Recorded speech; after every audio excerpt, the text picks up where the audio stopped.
د نن ورځې تازه او مهم خبر د پنجشیر لپاره د طالبانو حکومت والي محمد حسن هاشمي د پخواني جهادي قومندان احمد شاه مسعود قبر لیدنې ته ورغلی دی، خو د دې لیدنې هدف څه دی؟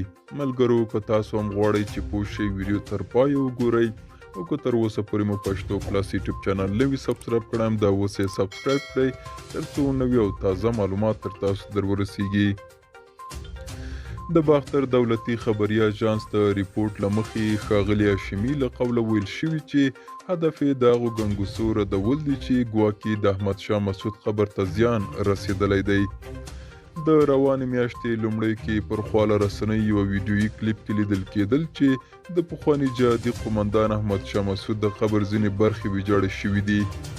د هغې ویډیو له خپرېدو وروسته په پراخه کچه غبرګونونه ښودل شوي وو. د احمد شاه مسعود د ملګرو او پخوانیو جهادي مشرانو تود غبرګونونه هم رامخې ته شوي وو. پخواني جهادي مشر عبدالرب رسول سایه پر ټویټر لیکلي وو د قومندان مسعود د قبر ویجاړول د اسلامي او انساني ارزښتونو خلاف کړنه ده. همداراز پخواني ولسمشر حمید کرزي ویلي وو د افغانستان دښمنان نشي کولی په دا ډول ناکامه هڅو زموږ ملي مشرانو ته سپکاوی وکړي. اوس د طالبانو والي له قوله ویل شوي چې د ښاغلي مسعود قبر خوندي دی او د امنیت له ټینګښت په پار یې ساتندویان ګمارل شوي دي.